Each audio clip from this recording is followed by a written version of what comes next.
2010 বিশ্বকাপে বাছাই কার্লোস দুঙ্গার অধীনেও ধুঁকছিল তারা। সেই সময় প্রথম 8 ম্যাচে ব্রাজিলের পয়েন্ট ছিল 13। বাছাইয়ের অর্ধেক পথ তথা 9 রাউন্ড পর পয়েন্ট হয় 16। এবার 14 বছর পর আগের চেয়েও বাজে অবস্থা তাদের। প্যারাগুয়ের কাছে 1-0 গোলে হারের পর ক্ষমা চেয়েছেন ব্রাজিলের অন্যতম সেরা তারকা ভিনিসিয়াস জুনিয়র।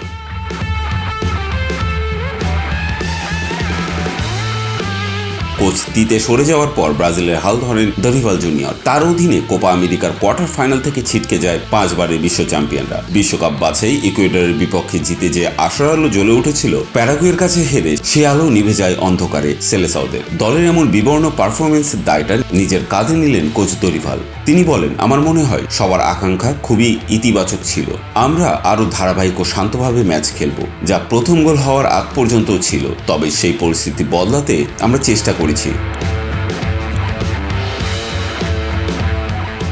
আপনি সবসময় চাইবেন নিজের সেরা খেলাটা উপহার দিতে, সেটি সবসময় সম্ভব হবে না। এটি কেবল ভিনির ক্ষেত্রে নয়, প্রথমার্ধ থেকে আমাদের অনেক দুর্বলতা ছিল, এর জন্য দায় আমার। অন্যদিকে ভিনিসিয়াস বলেন, আমরা সমর্থকদের কাছে ক্ষমা চাচ্ছি যারা সবসময় আমাদের পাশে থাকেন। কঠিন সময় কাটছে, আমরা কেবল উন্নতি করতে চাই। আমি আমার সামর্থ্য জানি, আমি জানি জাতীয় দলের জন্য কি করতে পারি। অবশ্যই এই প্রক্রিয়াটা খুব কঠিন, কারণ আত্মবিশ্বাসী না থাকলে গোল পাওয়া যায় না, এমনকি গোলের ভূমিকাও রাখা ও ভালো খেলাও যায় না। আমি জানি আমার কোথায় উন্নতি করতে হবে। আমি আমার দায়িত্ব সম্পর্কে সচেতন এবং খুব দ্রুতই আমি উন্নতি করতে চাই।